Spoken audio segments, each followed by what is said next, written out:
যদি একজন পুরুষ মনে করে সে তার সন্তানদের ভালোবাসবে, আদর করবে, অথচ তার স্ত্রীকে কষ্ট দেবে, তাহলে সে গভীরভাবে ভুল করছে।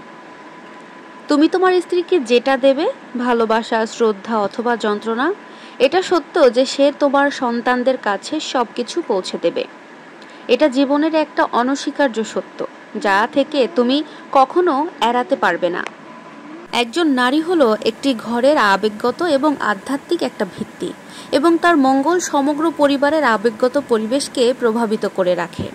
যখন একজন পুরুষ তার স্ত্রীকে লালন পালন এবং সমর্থন করে, তখন সে এমন একটি পরিবেশ তৈরি করে যেখানে ভালোবাসা এবং নিরাপত্তা বিকশিত হয়। এই ভালোবাসা তার মধ্য দিয়ে প্রবাহিত হয় এবং সন্তানদের কাছে পৌঁছায়। যে নারী লালিত আর সম্মানিত বোধ করে, সে উষ্ণতা এবং স্থিতিশীলতা বিকিরণ করে। তার শান্তির অনুভূতি স্বাভাবিকভাবেই তার সন্তানদের বেড়ে ওঠার এবং সমৃদ্ধির জন্য একটা নিরাপদ পৃথিবী তৈরি করবে। অন্যদিকে যখন একজন পুরুষ তার স্ত্রীকে আঘাত করতে বা অবহেলা করতে পছন্দ করে, তখন সে ঘরের সম্প্রীতিকে ব্যাহত করে। তার যন্ত্রণা তার মধ্যেই সীমাবদ্ধ থাকে না। এটি একটি নীরব বোঝা হয়ে ওঠে যা পরিবারের পরিবেশকে একেবারে নষ্ট করে দেয়। উত্তেজনা এবং মানসিক যন্ত্রণায় ভরা একটি স্থানে বেড়ে ওঠা শিশুরা প্রায়শই সেই সাংক্রমিকগুলিকে অভ্যন্তরীণ করে আর সেগুলি তাদের নিজের জীবনে বহন করতে থাকে। একজন পুরুষের জন্য এটা স্বীকার করা অপরিহার্য যে তার স্ত্রীর সাথে তার সম্পর্ক তার সন্তানদের মানসিক বিকাশের ভিত্তি স্থাপন করে।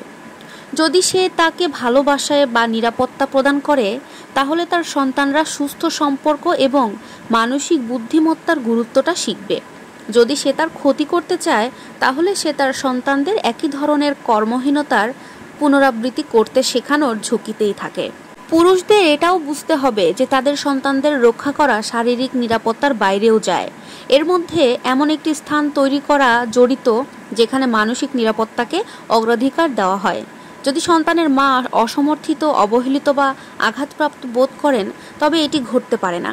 পরিবারের মধ্যে মানসিক ক্ষত বাইরের দিকে প্রবাহিত হয়, যেটা সকলকে প্রভাবিত করে থাকে। আপনার সন্তানদের সত্যিকার অর্থে রক্ষা করার জন্য, তাদের মাকে রক্ষা করার জন্য তার আত্মাকে লালন পালন করুন এবং তার অবদানকে সম্মান করুন। যখন আপনি তার সুখ এবং সুস্থতায় বিনিয়োগ করেন, তখন আপনি পুরো পরিবারের মানসিক স্বাস্থ্যে বিনিয়োগ করবেন। আপনি তাকে যা দেন সে 10 গুণ বৃদ্ধি পাবে এবং আপনার সন্তানদের কাছে সেটা ফিরে আসবে। তাই প্রিয় মানুষ, একজন পুরুষ তার সন্তানদের জন্য সবচেয়ে বড় উত্তরাধিকার যা রেখে যেতে পারে তা হলো একটি প্রেমময় এবং সুরেলা অংশীদারত্বের উদাহরণ। তার স্ত্রীর সাথে যত্ন এবং শ্রদ্ধার সাথে আচরণ করে তিনি তার সন্তানদের ভালোবাসা, দয়া এবং পারস্পরিক সহায়তার মূল্য শেখান। এটি এমন সর্বজনীন সত্য যেটা আপনি এড়াতে পারবেন না এবং প্রতিটি পুরুষেরই এটি গ্রহণ করা উচিত।